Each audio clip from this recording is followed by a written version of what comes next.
today I'm going to go through 10 ways to improve your memory. And I'm going to use Xmind because it's such a cool program. I've been using it for many years. In fact, I even have some videos on Xmind on my channel that you can check out. But I'm going to use it to go through the 10 ways to improve your memory. Hi, it's Tansel, 4-time Australian memory champion, international best-selling author, and your memory coach. And today, let's go through the 10 ways to improve your memory. Let's get started. So the first one is learn the memory palace technique. Cool, there you go. I typed it correctly. Now, why is that important to learn the memory palace technique? Well, it's important because essentially a memory palace is creating holding spots in our brain. So it's just like folders on your computer where you can put the files in and then walk away and not worry about it. So it's an advanced filing system, right? And like I said, you can simply just walk away instead of having to remind yourself all the time.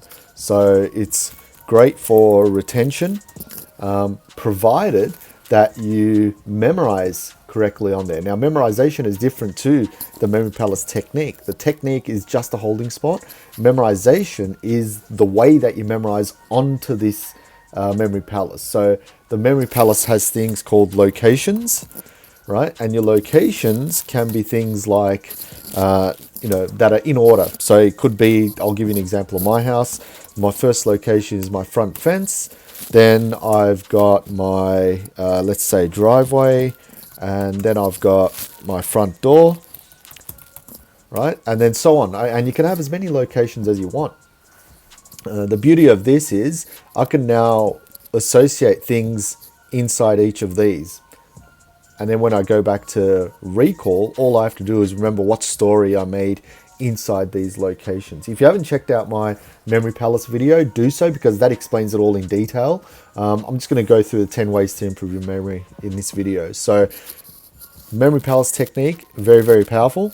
And you can create locations, you memorize onto them. As I said, if you do a good enough job, you'll remember them perfectly. So there you go. It's got locations, great retention. It's an advanced filing system.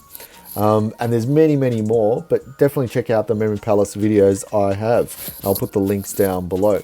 Number 2 is understand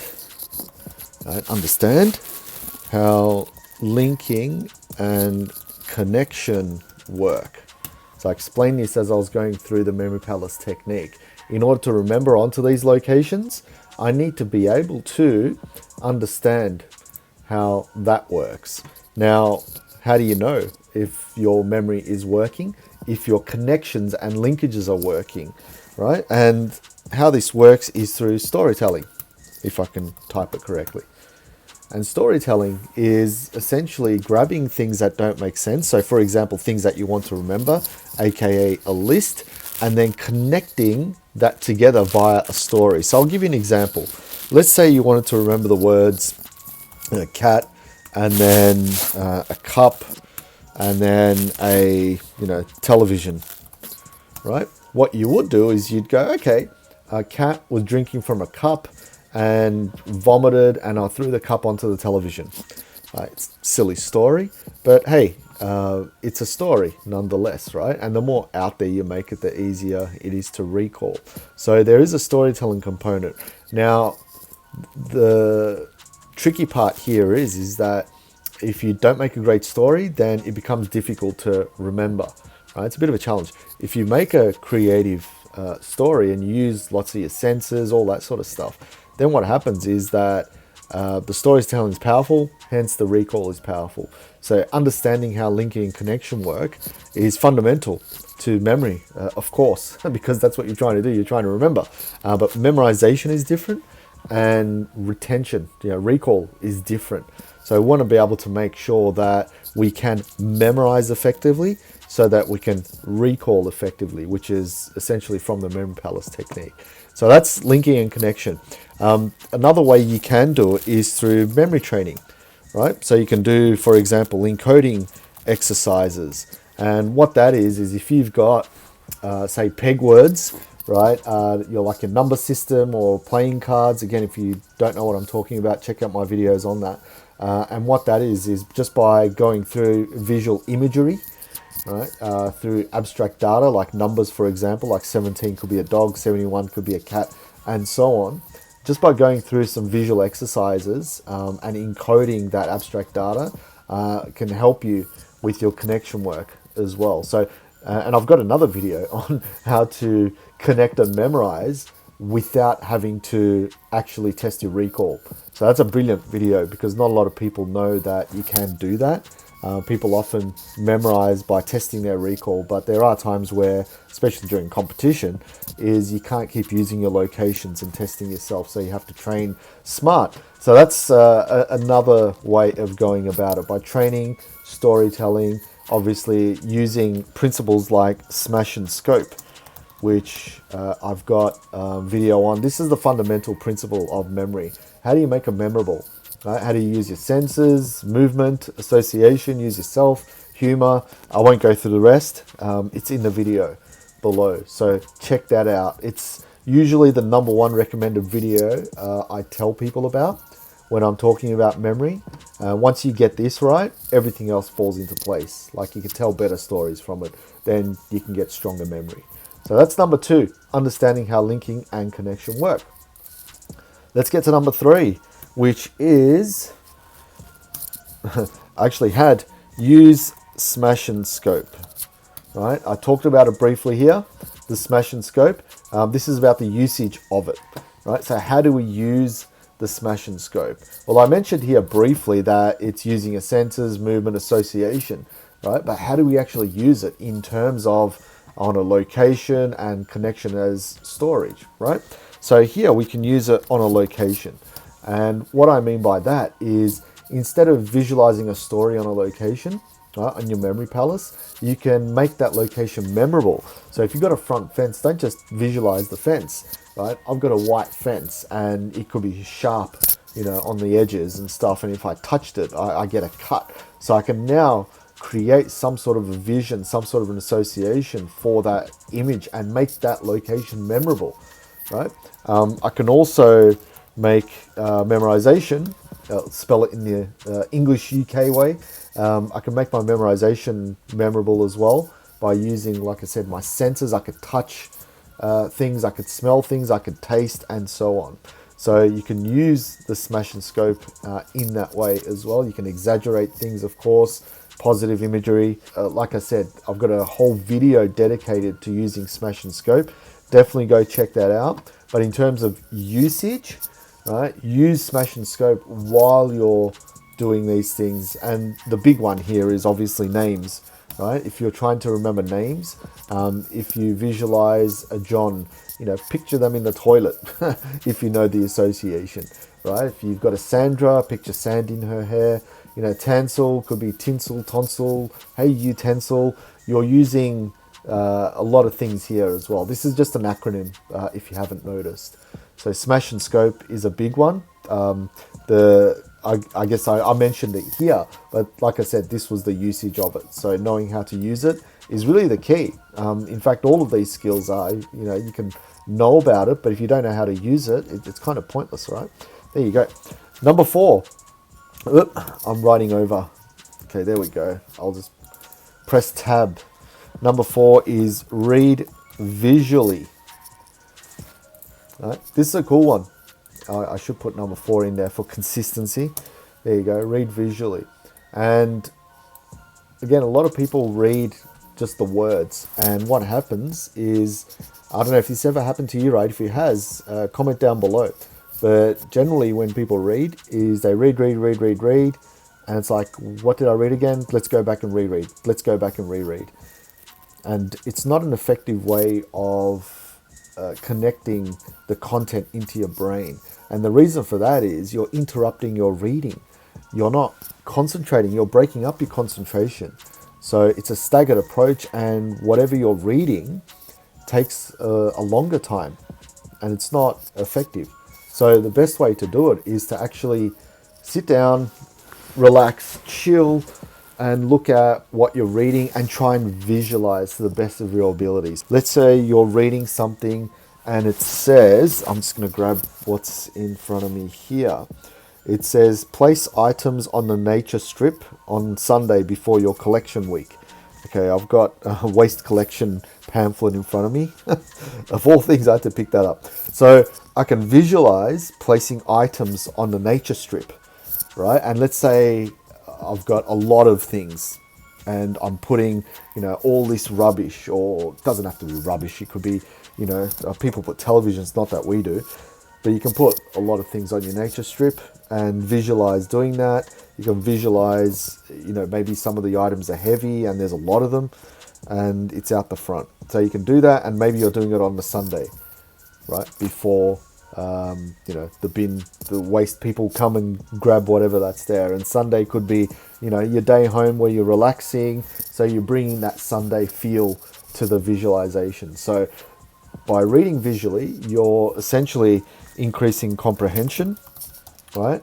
Because you're visualizing, you're encoding that information. And if it's encoded, you can comprehend it, right?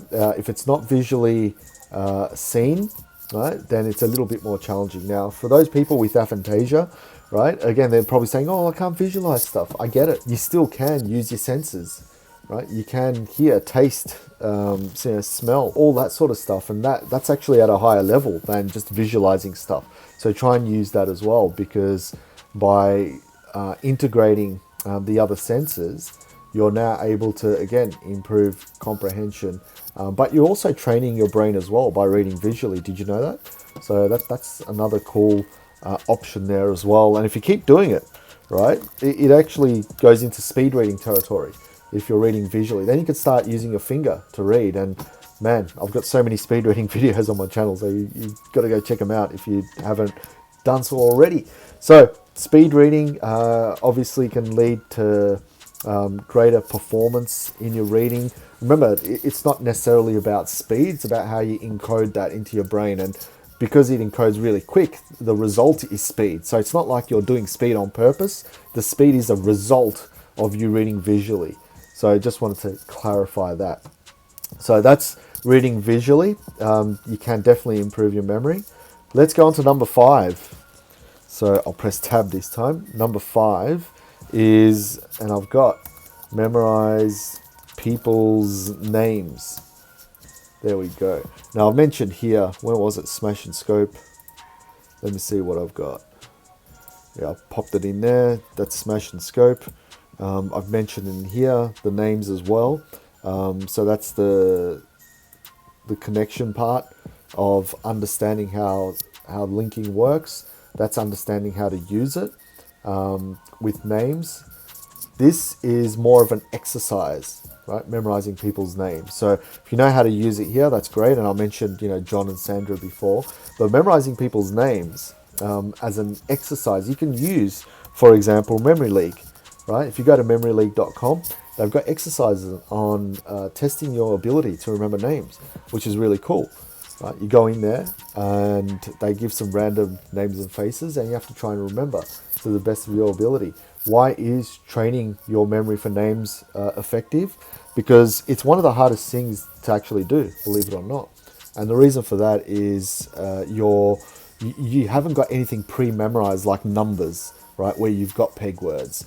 This is essentially names where you have to be super creative on the fly and then create a story. So, for example, if you meet a Vijay Ranganamachandran, that's going to be pretty hard if you've never heard that name before. And you're going to have to break it all apart, create images, and then make a story. By going onto Memory League, you'll have awesome opportunity to essentially train at 1 minute intervals, which is great because I used to always train at 1 minute intervals before Memory League anyway. So that being introduced, you can go in, and it's so much better than saying, okay, I've got to do half an hour of names. Well, you may not do it. It may be easier to procrastinate, but 1 minute, sure, go in and do 1 minute of names on Memory League. I've also got, and I'll put this down in the description on my website as well. So I'll put the full website in here, but I've got a downloads page, right? So if you go to my, it's created a link. Look at that.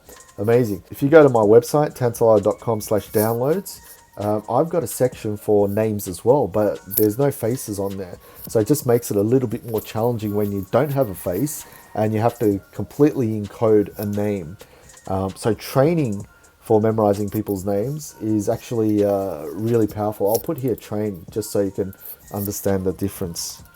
Training for memorizing. Training for memorize people's name. There you go. Memorizing people's names. Training is very important, and doing that obviously helps the speed and creativity as well. So on top of everything memory related.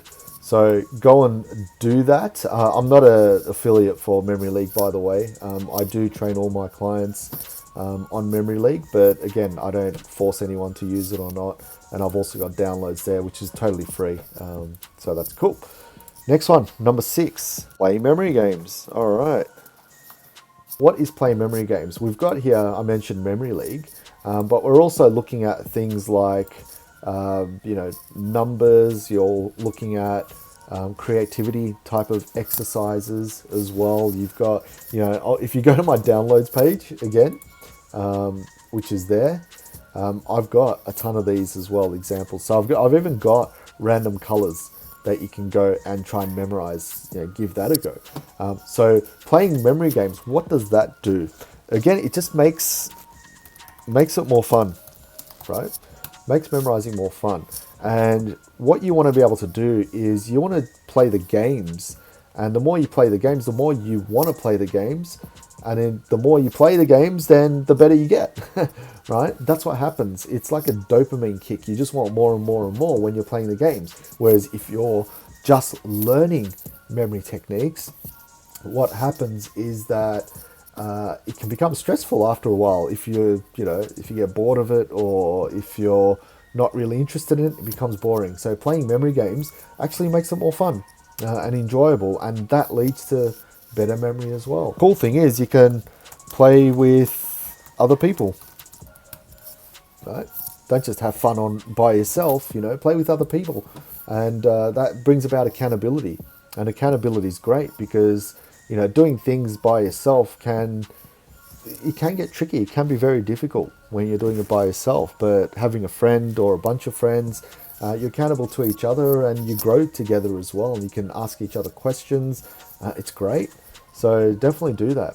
Play the memory games. And there's a lot in there as well. I'm not talking about things like Lumosity, and which you can, but I'm talking about actual encoding training games, which you can get on Memory League, but also, everything that I've created here. Next one, I'll just minimize these. Number 7, get memory help. There we go. So memory help is things like, going to do some training, get some coaching, go do some courses, all that sort of stuff. There might be, little seminars going around where you're at. But essentially what that is, a bit of education around memory improvement. I mean, that's how I started. I started reading books, you put books in there, websites, could be, YouTube in here as well, right?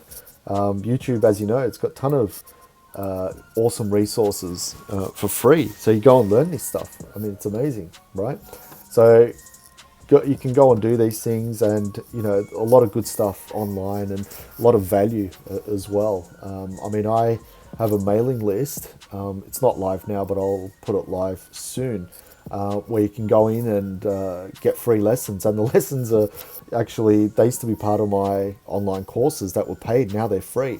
So you can get a lot of good, valuable content for free just by going and finding the right sources and stuff like that, and playing around. A lot of amazing books and authors as well.